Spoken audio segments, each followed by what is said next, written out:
Good morning and welcome to the Noise Awareness Safety Connection with a provincial focus. Please note that this session is being recorded.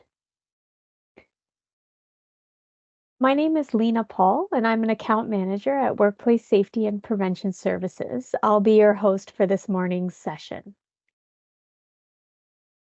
So we just have a few housekeeping items before we get started.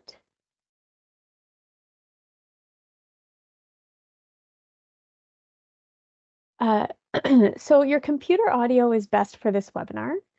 We recommend that you mute all other devices just to avoid any distractions. We will be using the chat feature for any comments or questions this morning, so your mic will remain muted throughout the webinar and you won't have the ability to turn your camera on, but we do encourage you to utilize that chat function to ask any questions that you may have. We will hold questions until the end of the session, just because some of them may get answered along the way, but we will have some time at the end of the session to answer any questions.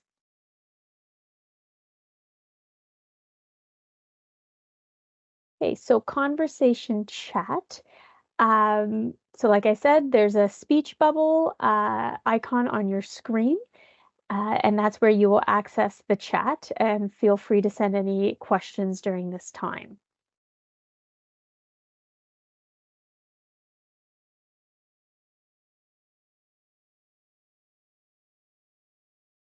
You do have the option to view content of the webinar in a full screen mode. So the full screen option can be accessed by selecting the ellipses or the three dots, and then select full screen from the menu.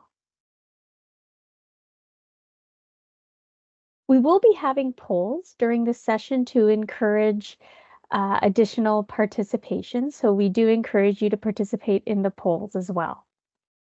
The poll questions will appear on your screen and in the meeting chat as well.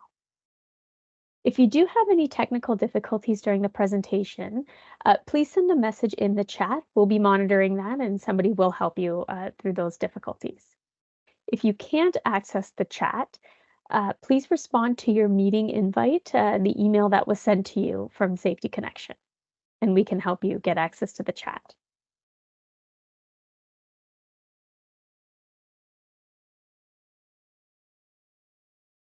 Okay, so I'd like to introduce our speaker for this morning, Jessica Major.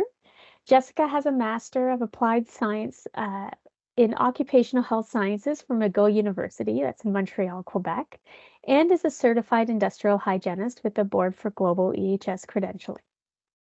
Jessica has worked in the health and safety field since 2013.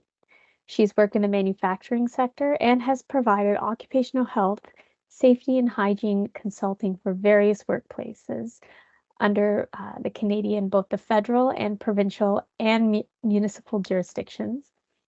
But her knowledge and expertise is not limited to government. She's also worked with utilities, construction, manufacturing, services, healthcare, pharmaceuticals, education, and office workplaces in various provinces and territories throughout Canada. At Workplace Safety and Prevention Services, Jessica is a specialized consultant in occupational hygiene and provides technical services and guidance on behalf of the occupational hygiene practice for the North and East regions of Ontario. Welcome, Jessica. Thanks so much, Lena, for the introduction. So welcome, everyone. Welcome to WSPS's Safety Connection on Noise Awareness. This information session today does have a provincial focus. However, there are certainly elements that can be applied to workplaces under other jurisdictions. And just a reminder that we will take questions at the end. And if we're running out of time, a follow-up email will be sent with resources and contact information.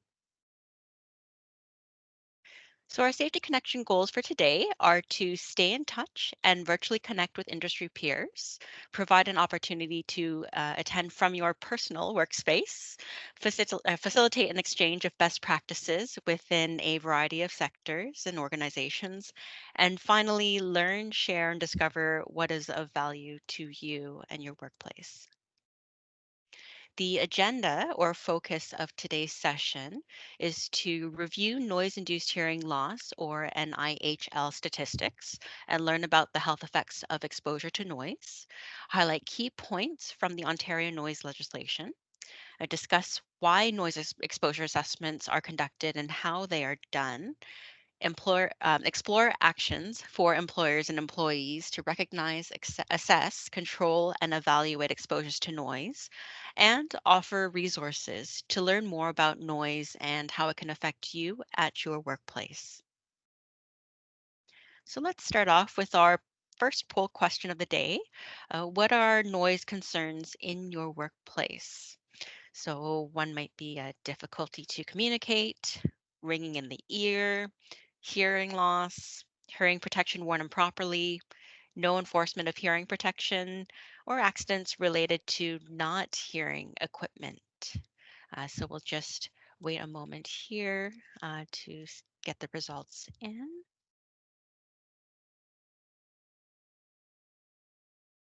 Okay. So for the most part, we see hearing protection born improperly. Certainly, that's a big one, and difficulty communicating. That's coming up as well. So thank you everyone for your responses. So let's just go over these a bit. So difficulty communicating. So you may have a noisy environment. The wearing of masks, respirators, as an example, it can muffle speech and make it more difficult to have a conversation, that effective communication. We have ringing in the ear. So, a risk factor for this is loud noise exposure. For example, noise from heavy equipment, loud music, workers in manufacturing, construction. A short exposure to loud noise could bring about a temporary threshold shift, meaning temporary hearing loss, a rise in your auditory threshold. Next, we have hearing loss. We're looking at noise levels above the legislated value of 85 decibels. Now, there is a CSA standard, Z1007, for a hearing loss prevention program, or HLPP, that defines hazardous noise as an equivalent sound exposure level of over 80 decibels and not 85. So that would be sort of an equivalent or average across an 8-hour work shift. And now for D, we have hearing protection being worn improperly, leading to that overexposure to noise. So again, that is a very big issue that can happen at the workplace. E, also an important one, no enforcement of that hearing protection leading to that overexposure. As with all personal protective equipment, you want to make sure that the workers are wearing it correctly, not only when they put it on or put it in their ear, but throughout their workday as well. And F, we have accidents related to not hearing equipment around you. So, how do I know what I don't know? That's something you might be asking yourself. Providing hearing protection is not enough to protect workers. So, how do you know if it's enough or too much? You need to ensure that what you provide is appropriate, that you look at other controls, that you train the workers, and that you enforce those controls. And assessing that risk and understanding the activities and the people really is the only way to create an effective hearing loss prevention program. So I'm not an expert on WSIB data. However, this information on the slide illustrates that employees are losing their hearing at work. So this is relatively current, the Ontario Workplace Safety and Insurance Board data, and this was obtained from the WSIB directly. Now we have a big picture. This shows noise-induced hearing loss, a type of occupational disease. This data versus other occupational disease claims. So you can see in the gray at the top of each bar, you'll see that those are noise-induced hearing loss claims. Now, this is combined Schedule 1 and Schedule 2 information. These are WSIB terms, but these include Ontario-based provincially regulated employers. There isn't any data outside Ontario. So the workers' compensation boards, they are provincial jurisdictions, so one board per province. Again, this slide shows the noise-induced hearing loss data versus other occupational disease. The allowed claim counts per calendar year, which does not include the claims that are currently pending. So the gray area again for each bar, those are the noise-induced hearing loss claim counts. Um, the data from calendar year 2023 and the beginning of 2024, it's only partial data, and the information shown here is only as of February 29th of this year. So what do I see? In general, claim counts are going up year over year. But you might ask, isn't the overall Ontario population going up as well? Doesn't this translate to likely more people in the workforce in Ontario? Perhaps. Also, isn't the Ontario workforce also an aging workforce? So the hearing loss associated with the aging might have an impact on this data. Yes, those are fair points for sure. But what is that key message? What is the big picture? It is that allowed claims are real and they're rising. Just a side note, WSIB has much more data than shown here. Individual employees also have their own specific data. And if you have specific questions related to these types of claims, contact the WSIB directly. The health effects from noise exposure can be lumped into two primary categories, so auditory and non auditory. The focus of this slide is on the auditory effects. So we have acoustic trauma, the sudden hearing damage caused by short bursts of extremely loud noise, such as a gunshot, as an example. Under the CSA standard Z1007 for hearing loss prevention program management, in the definition section, you'll find a definition for tinnitus. Which is a sensation of hearing a ringing or buzzing sound in the ear in the absence of an actual sound. And sometimes it's characterized as a hissing or whistling. You might hear it while you're sleeping when it's dead quiet. Tinnitus is not caused by an external sound. You hear it, other people don't. For those who have it, it is very annoying. Different people, they describe it differently and experience it differently. Then we have temporary hearing loss. So it's also known as temporary threshold shift or TTS, which occurs immediately after exposure to a high level of noise. There is a gradual recovery when the affected person spends time in a quiet place. So let's say after work. And then there's complete recovery, which may take several hours or days. It could be up to 48 hours. And next, we have permanent hearing loss. So, permanent hearing loss is also known as permanent threshold shift or PTS. It usually progresses constantly as noise exposure continues month after month or year after year. Most individuals do not notice the impairment at first. The hearing impairment is only noticeable when it is substantial enough to interfere with your routine activities. So at this stage, permanent and irreversible hearing damage has occurred, and noise induced hearing damage cannot be cured by medical treatment and worsens as the noise exposure continues. When the noise exposure stops, the person doesn't regain the lost hearing sensitivity. And as the employee ages, hearing may worsen as age related hearing loss adds to the existing noise induced hearing loss. Note that the information shared here on this slide, it focuses on the non-auditory effects on individuals in workplaces. So for physiological effects, those effects can be temporary or permanent. So shown here are examples of temporary physiological effects. The startling response to a loud noise, where muscles burst into activity. Generally, it's with the intention to protect. The muscle tension response, where muscles tend to contract in the presence of loud noise. The respiratory reflexes, where the respiratory rhythm tends to change when noise is present. Changes in the heartbeat pattern, changes in the diameter of the blood vessels, particularly in the skin. There is evidence to suggest that chronic exposures to occupational noise less than 85 decibels may be associated with an increased risk of elevated blood pressure, hypertension, ischemic heart disease among manufacturing and production workers.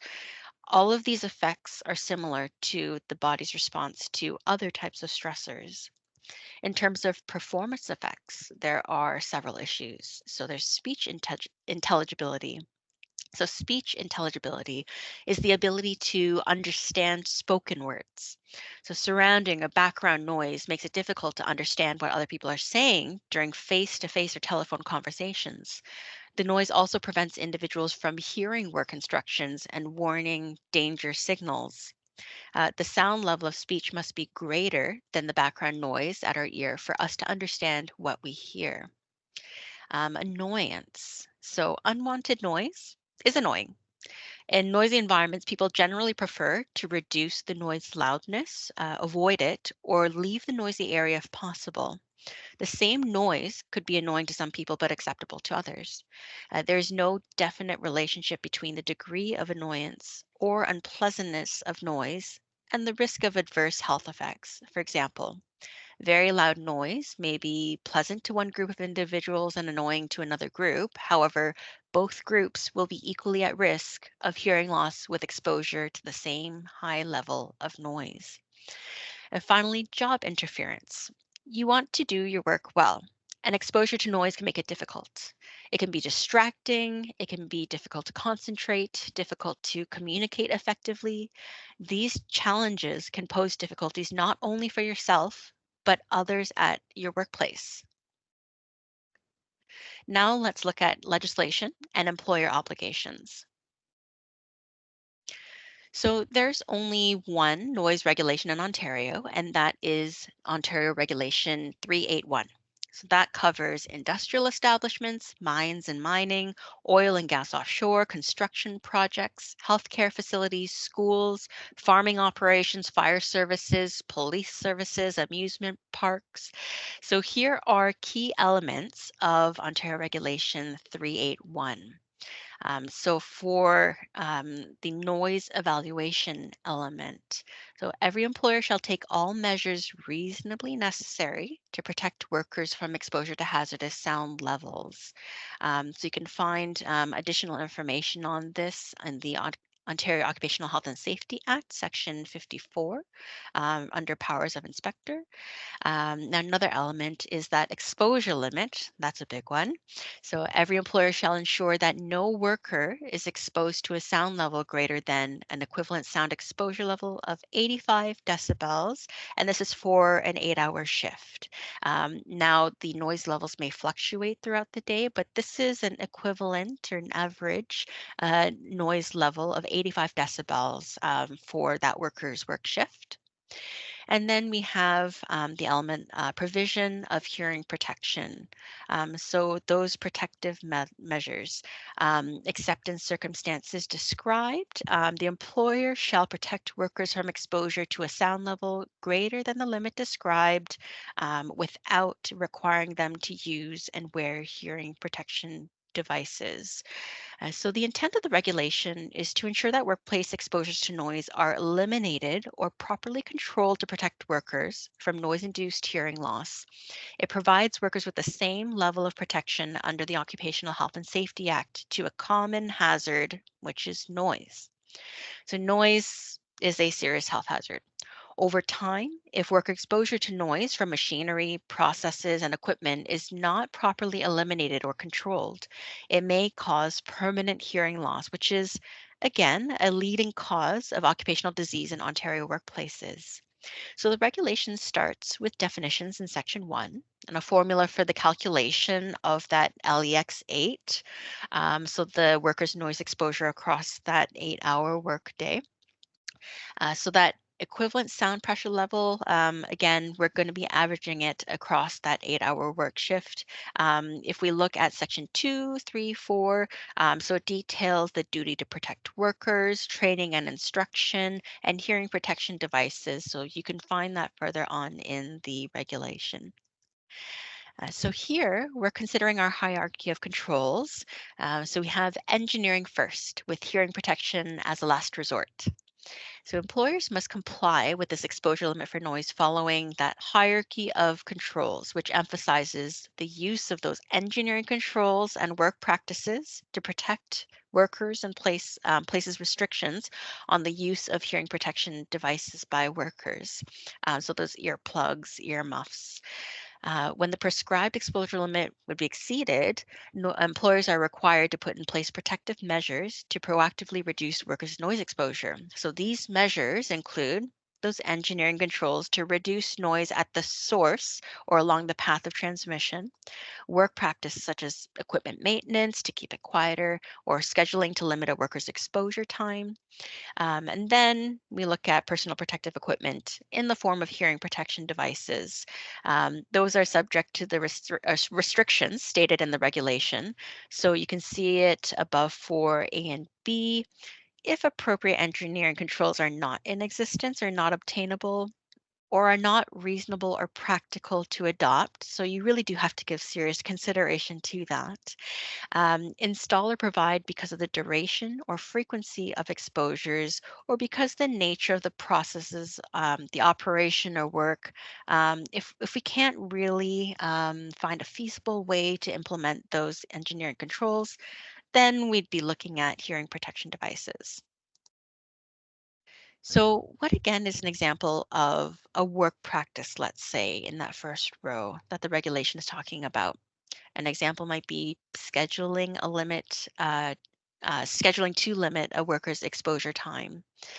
We may have signage. So, when practicable to do so, employers must post a clearly visible warning sign at every approach to an area in the workplace where the sound level regularly exceeds 85 decibels. And then that worker training, the training and the instructions that are provided. So, employers who provide workers with hearing protection devices must provide them with adequate training and instruction on their care and use. The training instruction must address the limitations of the device, the proper fit, inspection and maintenance, and if applicable, cleaning and disinfection. Now, in terms of the hearing protection devices, the selection, care, and use of those devices, the regulation requires those devices to be selected with regard to the sound levels to which the worker is exposed, attenuation or reduction in sound level provided by that device, the manufacturer's information about its use and limitations. The regulation also, again, requires those devices to be maintained in accordance with the manufacturer's instructions. So there is a guidance document from the Ontario Ministry of Labour, Immigration, Training and Skills Development, or MLITSD, providing assistance in how to apply the regulation. So, as an example, the 85 decibel average exposure limit in the regulation is based on an 8-hour shift. So, if your shift is longer, you will need to reevaluate the projected exposure. And this Ontario guidance document will assist with this. So for sound exposure levels, we have the 85 decibels exposure limit. Looking back at the regulation, which says every employer shall ensure that no worker is exposed to a sound level greater than an equivalent level or exposure level of 85 decibels, averaged over that 8-hour work shift. So the worker's exposure to noise generally varies throughout the day. So the exposure limit of 85 decibels over that 8-hour work shift may be thought of as the time weighted average, or TWA, exposure limit for noise. So this does not mean that the protection is required only when those sound levels exceed 85 decibels. For example, a constant exposure to 84 decibels over an 12-hour work shift would mean that worker protection is mandated because the 8-hour exposure limit for noise would be exceeded. So we would refer to that Ontario Noise Guide again, Appendix D, which is titled Determining Noise Exposure and Calculating that LEX8 for Non-Standard Work Shifts. So again, that's the Ontario Noise Guide, Appendix B, where you can find those adjustments.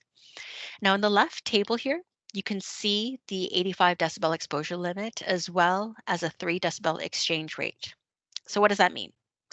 That means when the noise level is increased by 3 decibels, the amount of time that a person can be exposed to that higher noise level needs to be cut in half.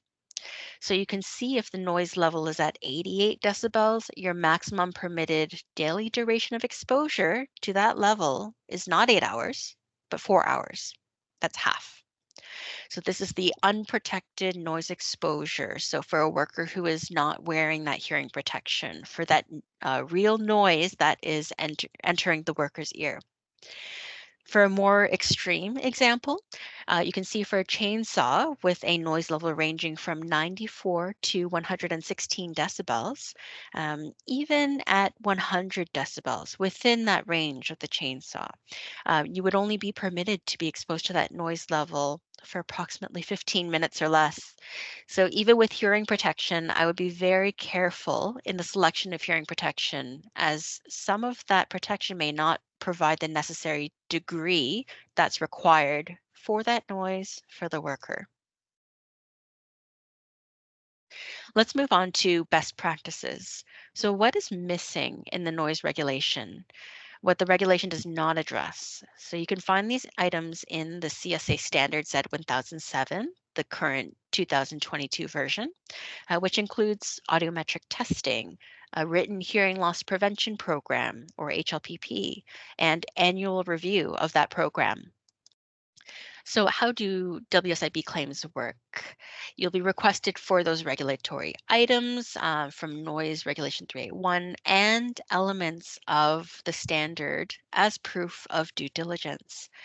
So again, what is not referenced in that noise regulation, the audiometric testing. So establishing that baseline level of hearing, then performing the periodic testing for which the standard indicates on an annual basis or more frequently.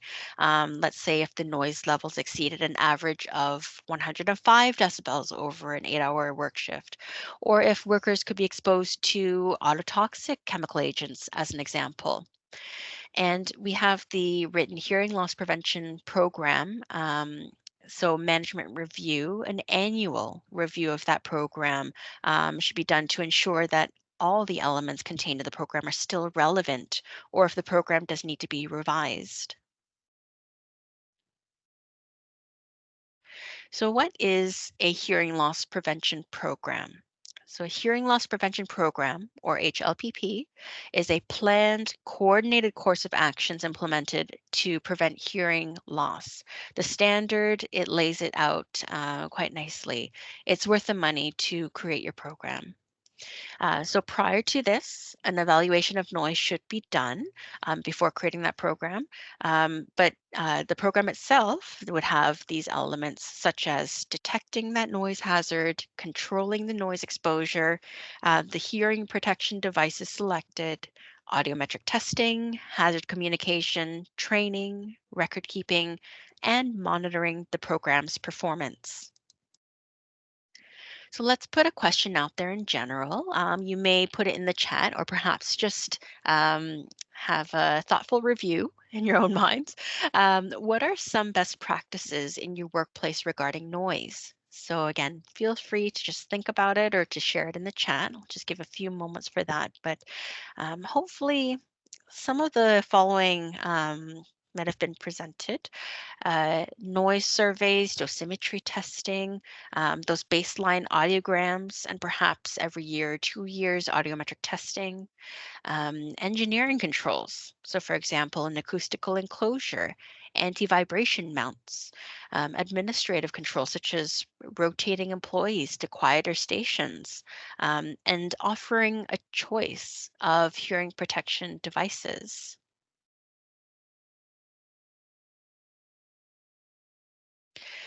So, what do employers need to do? Here are 4 steps that you may have seen before. It comes up quite a bit in our Joint Health and Safety Committee or JHSC training that we offer at WSPS. So we have the recognize, assess, control, and evaluate. So the recognize, that's that information gathering, assess or measurement against legal and industry standards. The control, meaning eliminate or reduce the hazard, and evaluate once the control is in place. Is it working, or are there new hazards that have arisen? So this suggested implementation sequence of that recognize, assess, control, and evaluate it isn't law, but of course, it does identify those key elements that you should really consider when you're looking at noise hazards. Recognition methods. How do we recognize or even consider whether noise is an issue at your workplace? So workers may make some comments. There may be some reported concerns, such as noise-induced hearing loss or ringing in the ears. There may be some Ministry of Labor, Immigration Training and Skills Development, or MLITSD orders issued. There might be a walkthrough survey conducted. Do people have to raise their voices to talk to someone at, let's say, 1 meter away? It's important to seek that employee and joint health and safety committee input, audit findings, WSIB statistics. So Safety Check Compass is available online. And you can ask colleagues in similar workplaces what their noise levels are like, what their processes are like, and what controls might be implemented at their workplaces. Other indicators that a noise survey is needed include use of equipment known to produce sound levels above 80 decibels in published data, worker complaints regarding noise, or audiometric test results showing early signs of hearing loss. So I am a consultant. Let's say I come to your workplace. What instruments might I use? So for the first one, we have area noise level measurements. So these area measurements, they indicate the level of noise in the area at the time the measurement is taken. So it can only determine exposure if the noise level is constant and the exposed workers stay in the area during their entire shift or most of their work shift. The equipment that's used is a sound level meter that is calibrated to a certain decibel level and a frequency before use. This can also be useful in noise mapping of the area. So you can see to the right a picture of a sound level meter as an example um, to take these type of measurements. Next, we have personal exposure measurements. So these measurements track exposure to noise over time. So usually across most of the workers' shifts, so usually 8 hours or 10 hours or 12 hours. The measurement is taken by equipment that calculates the total amount of the sound energy received by that microphone. So what we would use is a personal dosimeter or an integrating sound level meter, but we would want it to be with the worker for most of their work day. So you can see an example on the right-hand side of a noise dosimeter. So 95% of our customers do both, and why? That LEX8, that sound level legislated limit, is for a worker's personal exposure to noise. So we would want a worker to be wearing a noise dosimeter for most of their work shift during a representative period of that work shift. We would compare that equivalent exposure across most of that shift to that 85 decibel legislated limit. Now, in terms of noisy areas, rooms, or specific tasks, or use of equipment or tools that are noisy, that is where we would pull out the sound level meter to get those spot measurements. Essentially, through signage or through procedure, you can warn the worker to wear their prescribed hearing protection where it would be the most effective.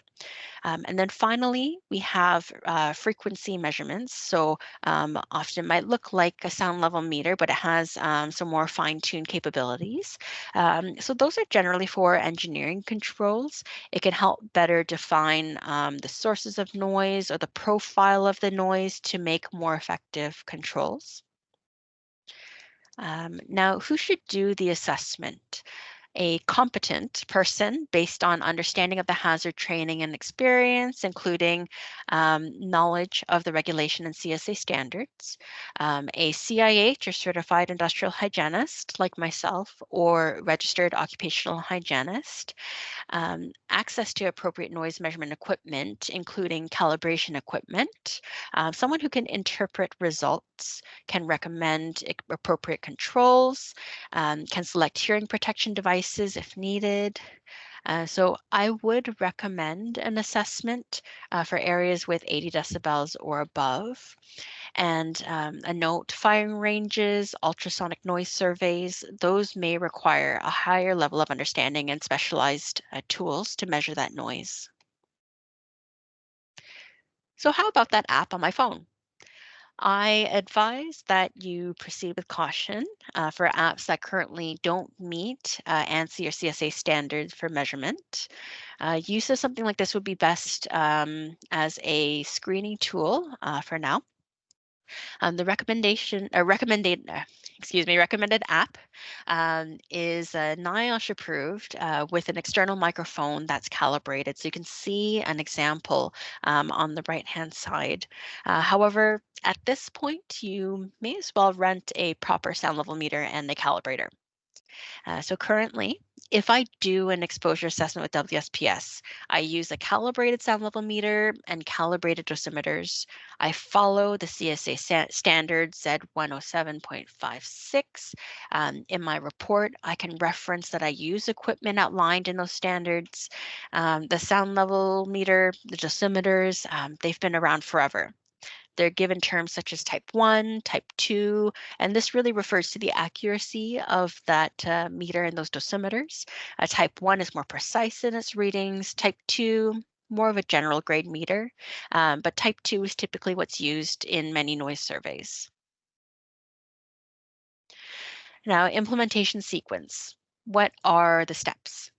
So conduct noise measurement, and based on the results, we look at the provision and use of engineering controls and work practices, posting of that warning signage, provision of hearing protection, and that training that is associated with the provision of that hearing protection. Again, we can't just toss a worker the hearing protection and say wear it. We need to make sure that they understand how to use it properly, how to take care of it, maintain it, when to know to replace it, and to know why they're wearing it. What is that hazard? What is it doing for them? That's all very important. So let's move on to poll question number 2. Has your employer conducted a noise measurement in your workplace?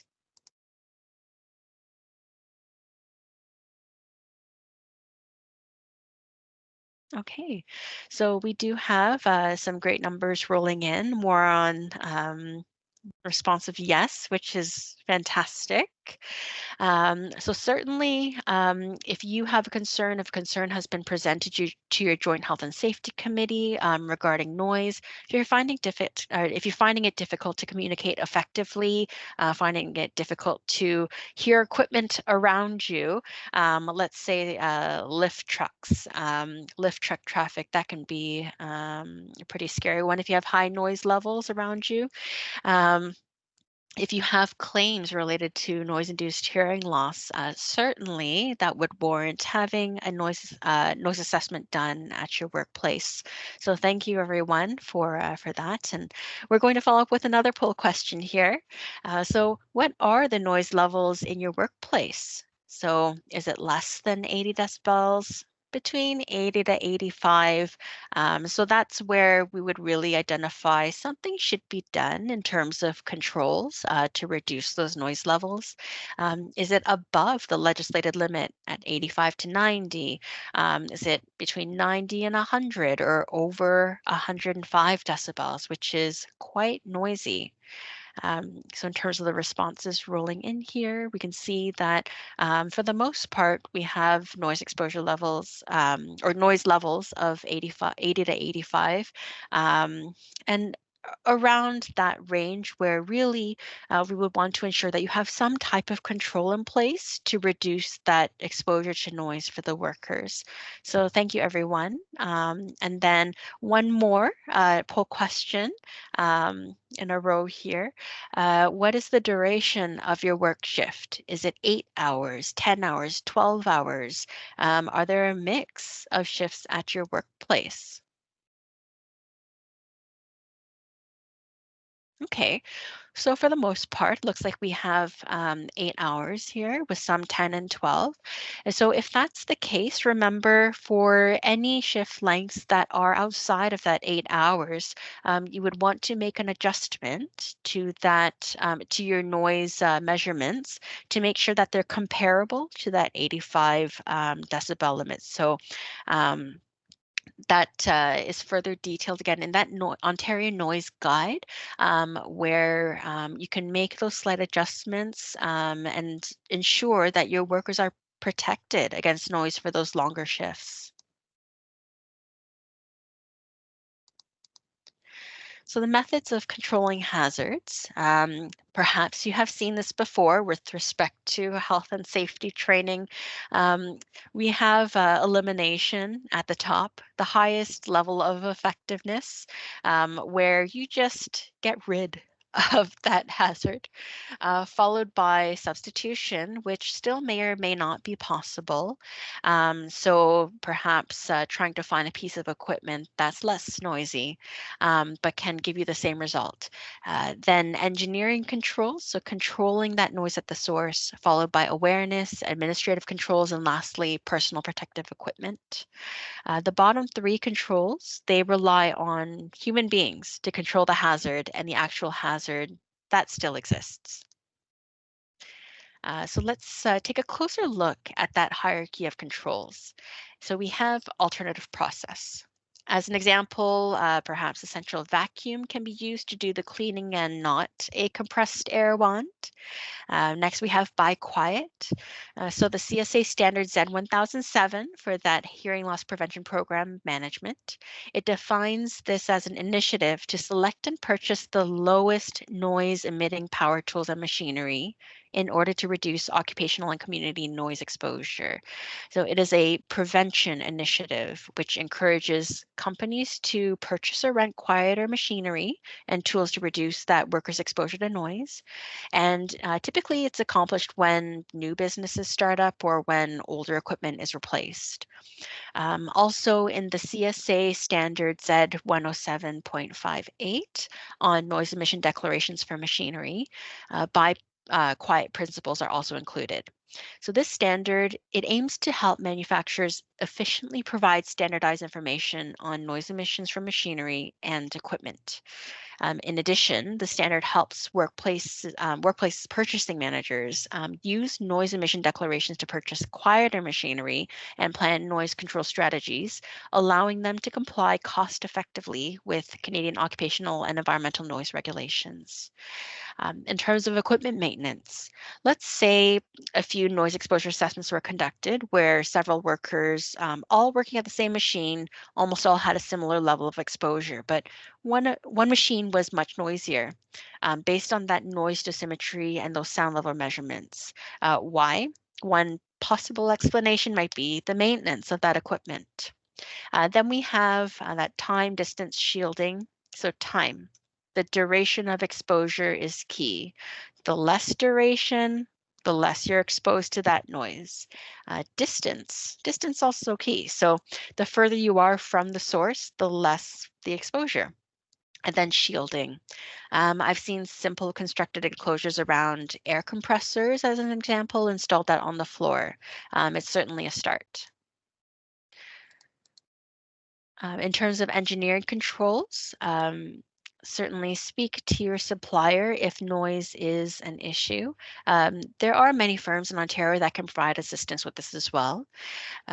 Could your equipment be modified in some way to reduce the noise output? Could the noise be enclosed in some way? Just ensure that those noise enclosures installed don't overheat the equipment. Could there be materials added to absorb the noise? Changing the frequency of the noise. So an example is lowering the vibration of a piece of equipment to a less annoying frequency.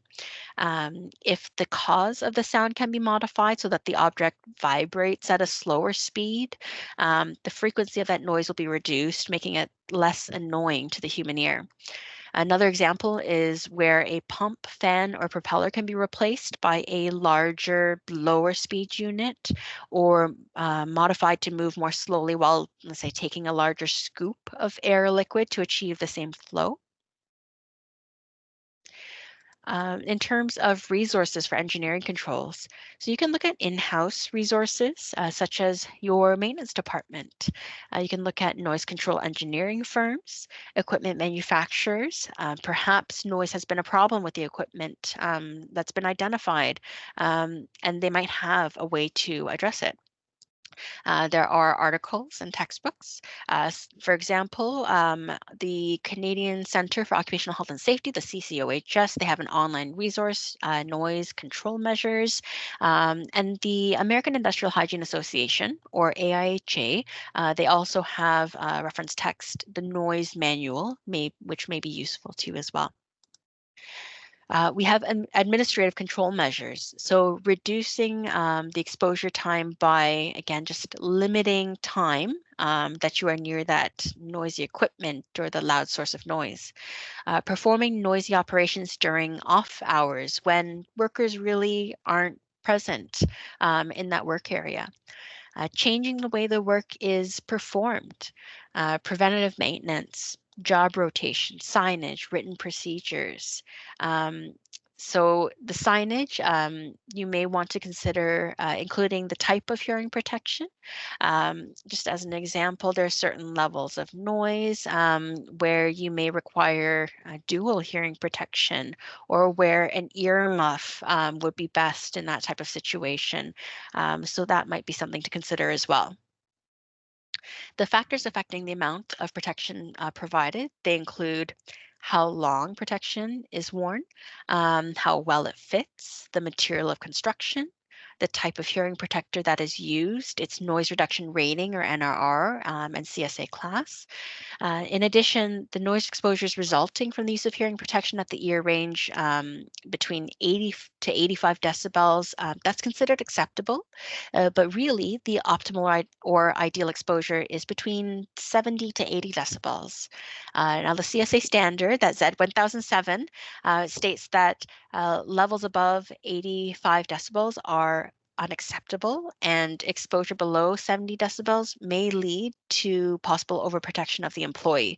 So we're looking for that range between 70 and 85 decibels. Now, the frequency characteristics of noise. That frequency of noise will play a factor in determining the type of hearing protector that you might offer. So noise levels over 110 decibels, let's say. The CSA standard Z94.2 recommends the use of octave band analysis to select those hearing protectors, where those protectors that are selected may offer more protection at certain frequencies. We also want to ensure that the PPE being worn doesn't interfere with the hearing protection, such as the arms of safety glasses or hard hats, as another example. Sometimes there are different versions of, let's say, earmuffs. There are hard hat attachments. There are ones that have the band going around the neck. So you really want to find something that is workable with your other PPE. So if noise can't be reduced by engineering controls or administrative methods, then PPE and related training, that's something you would want to consider. You want to ensure that that PPE is well fitted as well. Note that it is becoming more common to have customized earplugs made that provide that customized fit to the worker's ear. Um, we want to make sure that if you do have custom hearing protection, that you are maintaining it in accordance with the manufacturer specifications. So sometimes you may have to go back every year or 2 years to make sure that that custom earplug is still a good fit for the worker. We grow, we change, so do our ears, and we want to make sure that our custom hearing protection also changes with us. So if people are given a choice of hearing protection, they're more likely to wear that hearing protection. So certain types of earplugs, as an example, they may not work for some workers. So you might encounter some people with smaller ear canals, for example, or larger ones. Earplugs may be irritating to some people, so ear muffs may be a more appropriate option.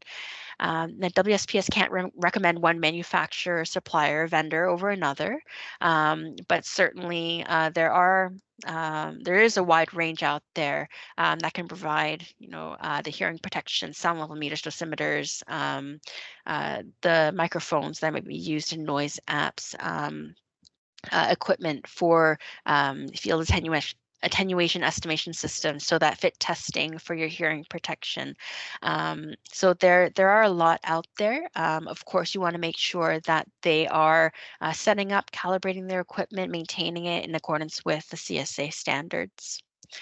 Now, the methods for selecting hearing protection devices. The Ontario Noise Guide presents three formulas for effective rating calculations for the noise reduction rating, or NRR. That's presented in CSA Z 1007. As an example, when we buy a pair of earplugs off the shelf, you'll see a noise reduction rating number on the package. It may show something like NRR 32. Does this mean that you'll get 32 decibels worth of protection? Not necessarily. The NRR 32, it was established in a lab setting, so far removed from a worker wearing hearing protection in the workplace in, let's say, manufacturing, construction, or services. There does need to be a correction made to that NRR to account for a worker not inserting the hearing protection properly, just as an example. So in each of these rows, you can see a different equation for earplugs, ear muffs, and double protection. So for the NRR in the equation, that's the number on that manufacturer's packaging, something like NRR 32. The LAQT, which is a bit small in the column there, that's the noise exposure. So let's say from a noise assessment where that worker is wearing a noise dosimeter on their shoulder for most of their work shift, that's the value that you would want to put in the AEQT. The double X that's shown there represents what the reduced noise level is likely to be when the worker is wearing their earplugs or earmuffs properly. So just note the NRR for dual hearing protection. You want to input the higher of the individual NRRs of the two devices. So dual protection or double protection, that's where you may wear earplugs with earmuffs. So if the earplugs have a higher NRR of, let's say, 32 decibels, that 32 is what you would want to put in that double protection equation. So training and instruction. Again, you need to provide that orientation to the workers for their hearing protection. You don't want to just give it to them and expect the workers to know what to do with them. You have to give them the instruction, care, use, and fit. So I'm familiar with the pulling your earlobe up. You reach over with the opposite hand, up and out. Some devices, they need to be rolled and some don't. Some devices you need to push in and do a bit of a turn, a quarter turn. You need to read the specific manufacturer's instructions. There isn't an exact time for holding the earplug in the ear. It could be 15 or 30 seconds, but you do need a perceived reduction in the noise. So sort of as a final line, really, follow the manufacturer's instructions, train your supervisors, enforce the use, and document what you have done for your workers to protect them. Now, motivation. Teach workers about the effects of unprotected exposures. I know in some circumstances, I've seen trainers that have provide examples of workers who are now wearing hearing aids, right? I know a lot of individuals, excuse me, who are wearing hearing aids, and of course, it can have a huge impact on their quality of life, right? Um, have the workers imagine not hearing their favorite sounds, right? It could be just conversations, sounds when you wake up in the morning, you go outside, not being able to hear that. Um, if the workers have to turn on the radio in their car on the way home, they have to turn it up. That's a concern. So that's something you would want to note to your supervisor. If there's ringing in the ear, the employer would need to know about that, especially during or after a work shift. And fit testing to show that the protection provided fits and it works. So especially for those higher noise exposures. If you are wearing a lot of other personal protective equipment in combination with your hearing protection, I would highly encourage you to have a field attenuation estimation system. So FAES, that fit testing for your hearing protection. Try it out to make sure that what you're providing is actually protecting the workers. And then letting the workers take their earplugs home for their safety as well. We just, again, want to make sure that the workers are aware of that hazard, how they're being protected. So that's something that you might want to consider as well. Headphones. So I do want to emphasize here that they are not hearing protection. There are different versions out there, one in particular, noise canceling headphones. So really, when you're looking at hearing protection, you want to think about, are they really designed or intended for workplace noise? They may be great for travel with, let's say, low or steady sounds, but at workplaces, you have that transient noise. You could have noise at higher frequencies that really those noise canceling headphones can't accommodate. Personal music players, they don't offer that noise protection. They can be very distracting to workers and increase those safety risks. So audiometry, it isn't legislated in Ontario, but in, let's say, British Columbia, it is. WSIB, they will ask for it as part of due diligence. CSA requirements, again, they have the provision of audiometric tests in there, and they have more specific details in that standard. But for those workers in the workplace setting where the exposure exceeds that 85 decibels, they would want to have those audiometric tests implemented or offered at least. Have those monitoring or surveillance audiograms. So a lot of that detail you can find in that CSA standard. Now those monitoring audiograms, they need to be conducted annually. If you do implement, again, those audiometric tests, conducted during or after the work shift, because you do want to account for how that noise is affecting you at your workplace, right? Um, Conducted more frequently if those noise levels are higher, if they exceed that 105 decibels across that 8-hour workday, and conducted more frequently if, let's say, the workers are overexposed to combined chemical agents like autotoxic agents, in addition to vibration and noise.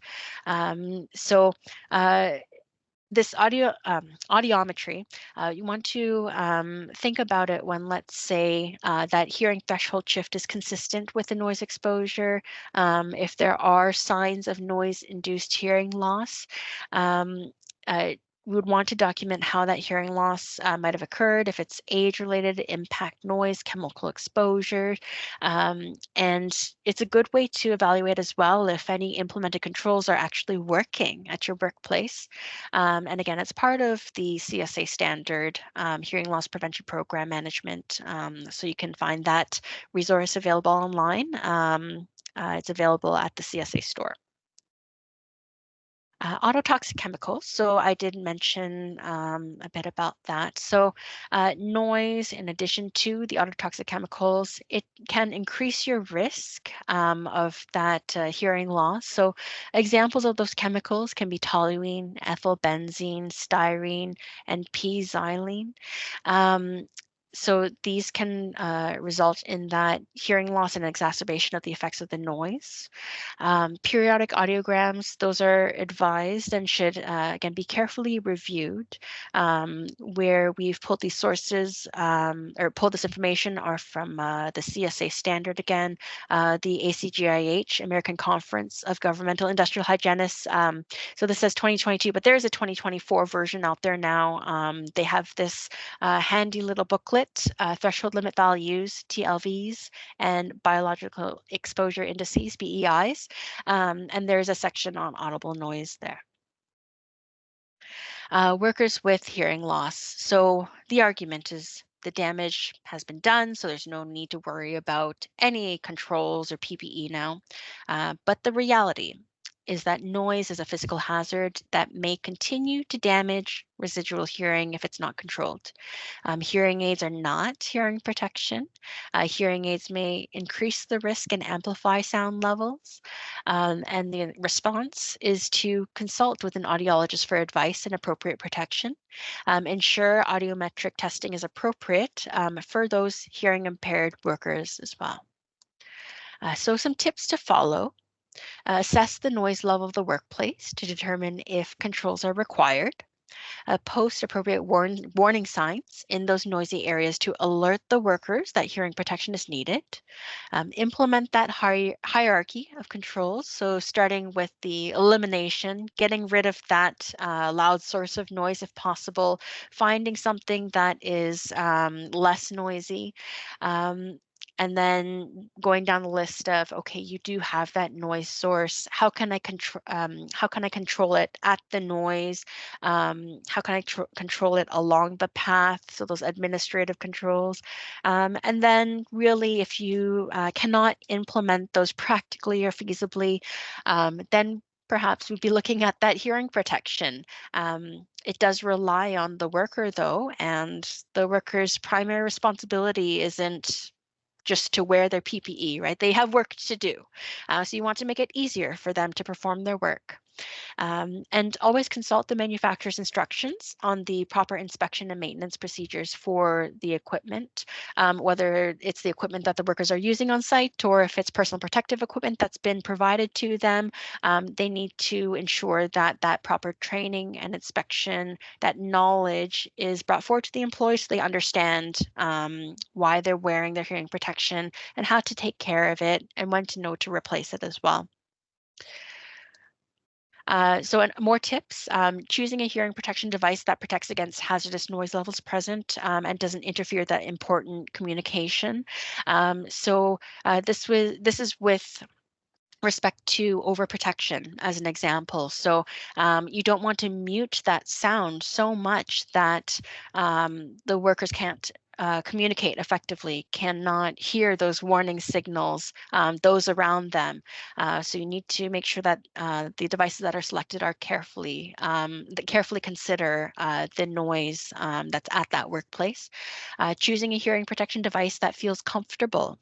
So we want to make sure that there is a certain level of comfort for that earplug or that ear muff that's issued.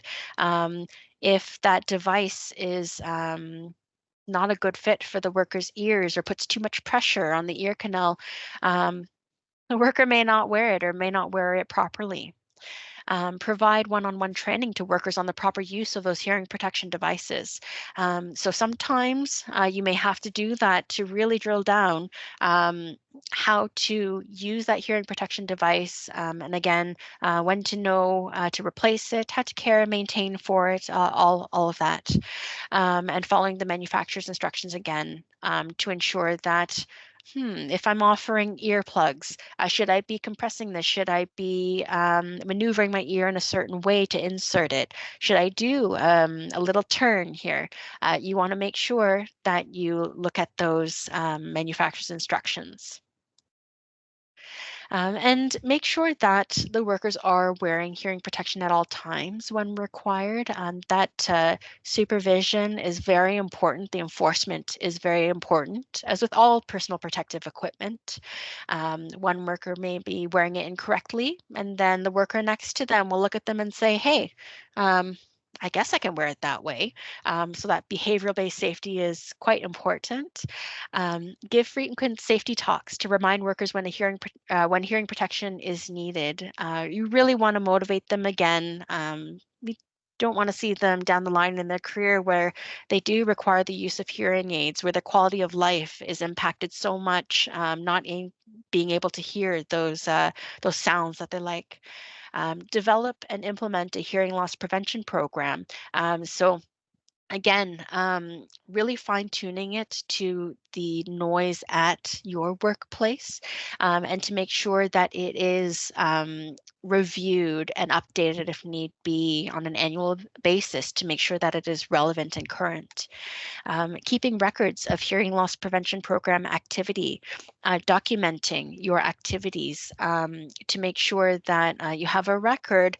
Someone could make a claim down the line, a noise-induced hearing loss claim, and you want to make sure that you have the appropriate survey records, the personal exposure records handy to say that you've done your due diligence.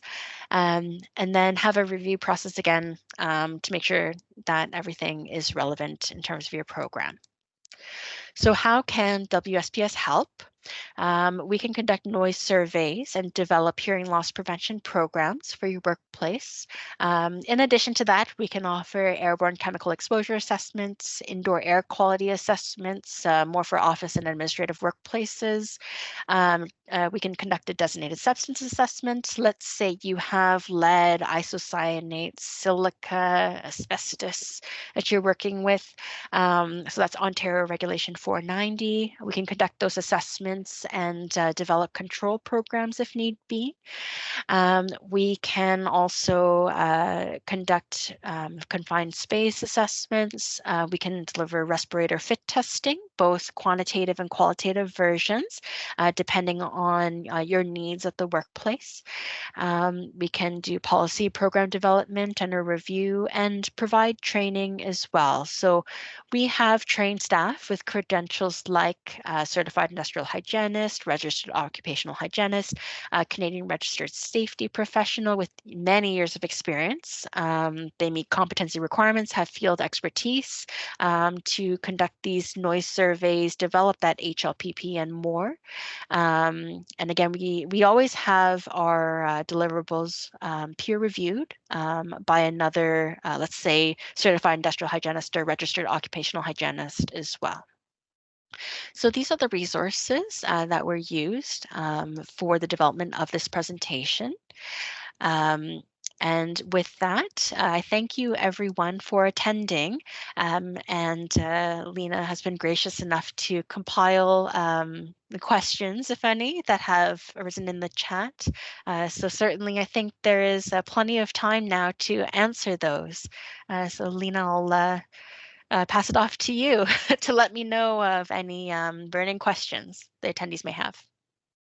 Sure. Thank you so much, Jessica. That was great and lots of information there. So this was a really engaged group, a lot of great discussion happening in the chat. So I have a couple of questions for you and then a couple of topics that you might want to comment on it. Not specifically a question, but just what was going on in the chat if there's anything you want to comment on. So I will get started. Give me one moment, please. So you did address this in the presentation, but there was a question early on, um, excuse me, about mobile noise monitoring apps and good tools for measurement. So I would just ask, there was a lot of discussion. Some people even posted a few resources, but any final words on noise measuring apps? Certainly. Thanks, Lena. So, in terms of the noise measuring apps, I did mention the NIOSH app that is out there, but of course, we're still using an external calibrated microphone. And really, at that point, why not go with a proper calibrated sound level meter and external calibrator? The noise measurement apps that you may find, we do recommend those as screening tools. So let's say you're really not sure what the noise levels could be at your workplace from equipment or processes.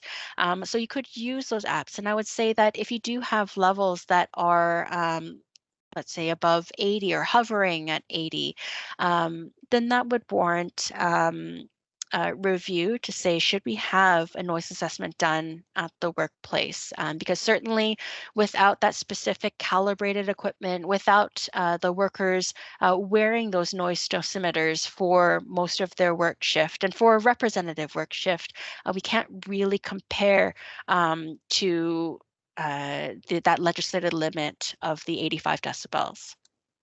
So hopefully that answers the person or attendee's question. Thank you very much, Jessica. Um, does WSPS offer train the trainer for hearing protection training? That's a very good question. Um, at this time, we don't. However, it is certainly something that we could consider. What I would recommend is um, if you do want to look into that further, to reach out to me. So we will have a follow-up email sent with my contact information, and we can see how we can help you out. Always welcome a conversation for sure. Thanks, Jessica.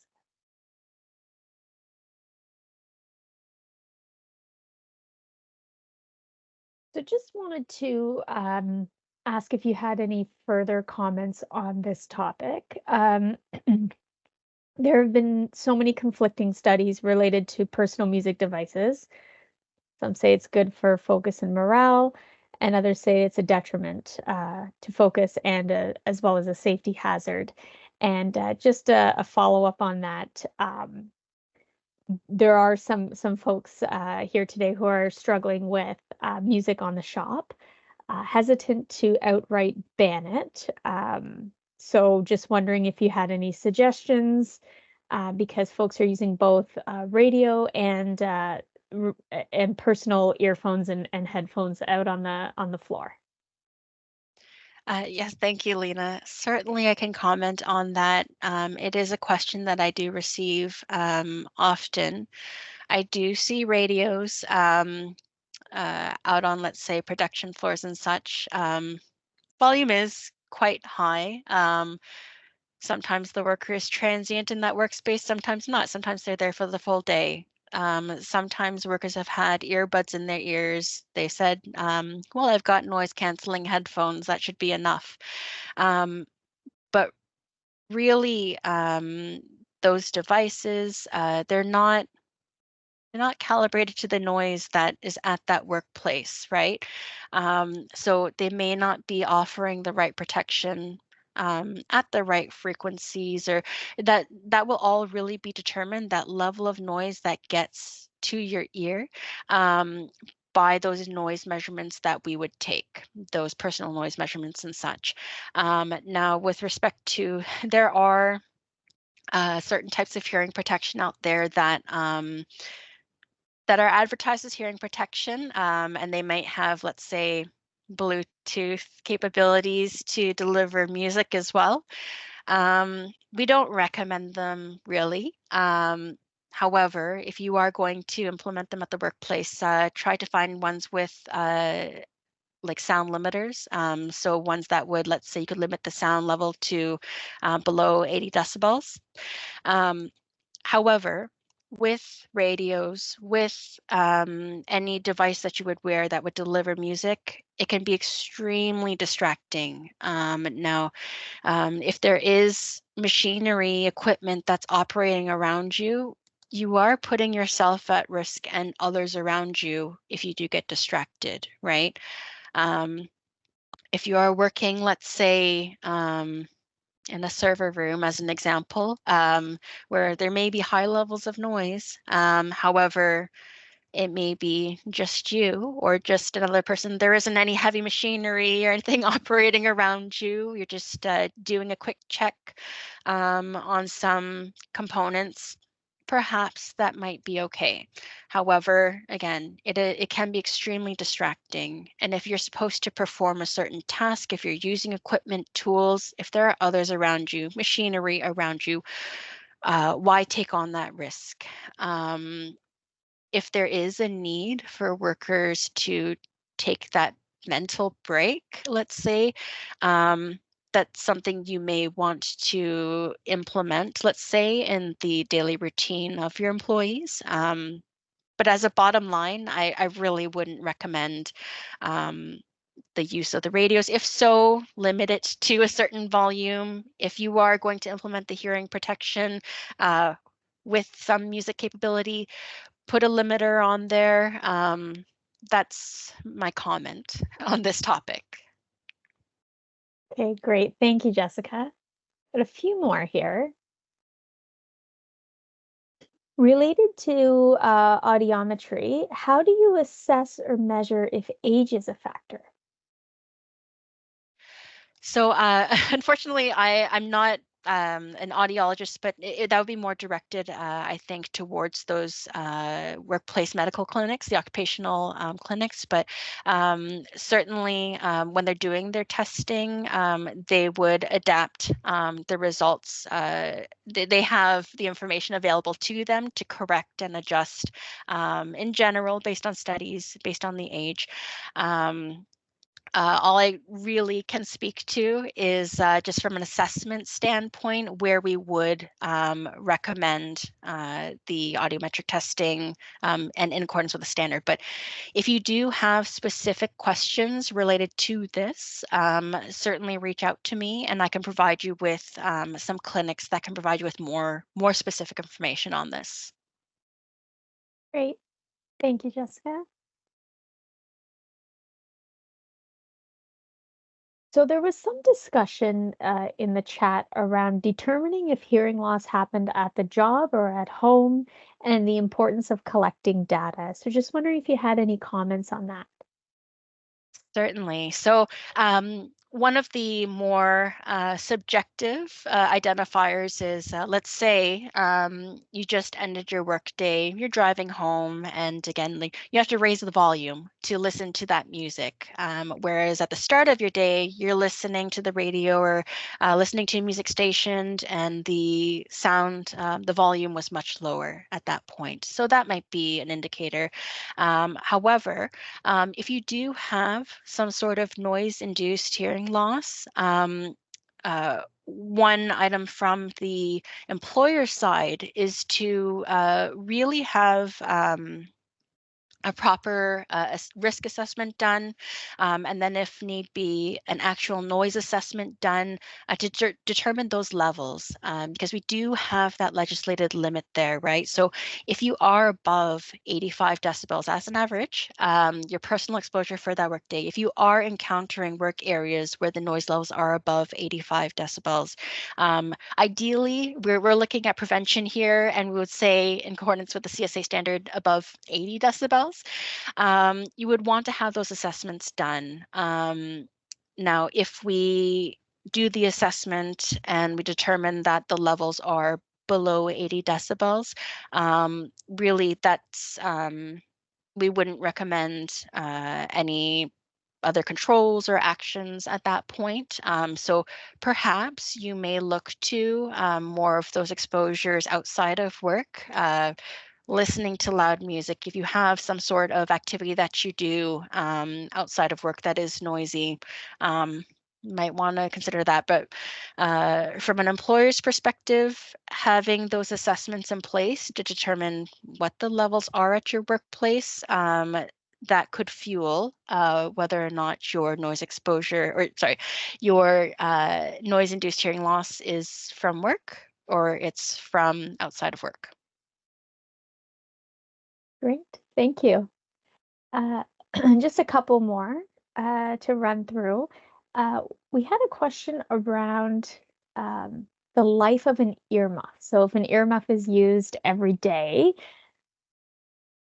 any comments or do you have any information on how long that would last? What is the effective life was the wording Right. that was used, the effective life of an earmuff. It's very hard to say. As with all PPE, excuse me, you would want to check it before you use it, right? Before you put it on. Now, if there are for earmuffs in particular, if there are any cracks in the material, if there's discoloration, if there's it looks like something abrasive ran up against it. Um, I know that earmuffs in particular. Depending on what you're working with, that material can break down quite quickly, whether it's a very humid environment, whether the worker has a slight beard or even a little bit of facial hair, it can rub up against the earmuff for sure. And whether or not that earmuff is actually cleaned after use, right? So those oils in your skin can also break down the material as well. Who cleans their earmuffs? Honestly, right? It's something that we recommend, something that we mention again and again. So it all depends on those types of factors. The only thing I can really say is to know what to look for and to check it before you use it, right? That's really the only way to determine if you need that replacement because it does vary on so many factors. Okay, thanks, Jessica. And there's just one last question here that we'd like to have addressed. Um, so talking about a team of sales and engineering people who go to different clients, different industries, don't necessarily know what they're walking into. So their exposure kind of depends what's going on in their day to day. Um, and the frequency of exposure is not necessarily 8 hours because they're going in mostly for consultation. So do you recommend or do you have any comments around audiometric testing for that team? It's a sales and engineering team. That's a very good question. It perhaps may be important to establish a baseline audiometric testing. Now, this is just my professional opinion. There really isn't a set standard for that because the noise exposures are variable. But just even looking at my own line of work, I often do have to go into workplaces where I don't know exactly what the noise exposures are. So um, I have a bit of an arsenal in a sense of my hearing protection, what might be suitable. I certainly anticipate that I may have to encounter areas where I do have to wear double or dual hearing protection. So I'll have those earplugs and ear muffs there. Um, if I have to enter that work area, I always have the conversation as to whether or not I actually need to enter the area and for how long, if there is any other task or activity that I need to perform that can just be done out of the noisy area.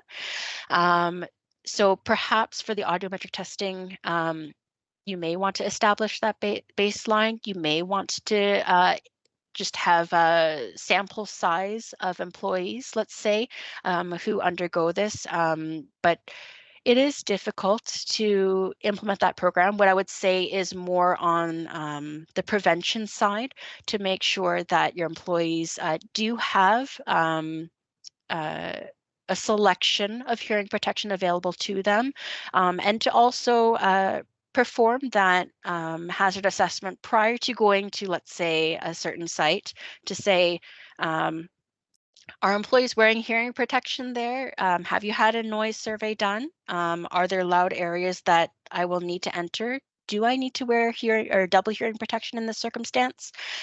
Those are questions that you can ask that will help prepare you so that your workers are not exposed to those loud noise levels. So unfortunately, I can't give you a concrete answer. But again, certainly I can have a longer conversation to understand what the situation is and how you can better prepare your workers to enter those workplaces. Okay, thank you so much, Jessica. So that's everything that I've taken out of the chat. Give everybody a few more moments, I guess, if there's any other further questions.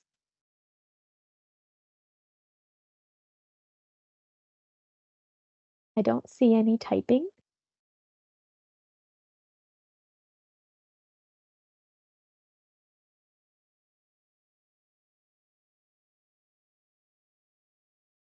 Okay, so thank you very much, Jessica. This was a great session, very much appreciated, and lots of great discussion from our participants today. So thank you as well. Thanks so much, Lena, for your help and support in this presentation. Most Um, welcome. Excellent. So with that, everyone, just remember that there is a follow-up email that will be sent with my contact information and the resources that I use for this presentation. And if you have any questions at all, anything that you think of in the near future, in the future, just let me know, and I'll certainly provide as much support as I can for you. So with Thank that, you very much. yeah, thank you, everyone, and have a wonderful afternoon.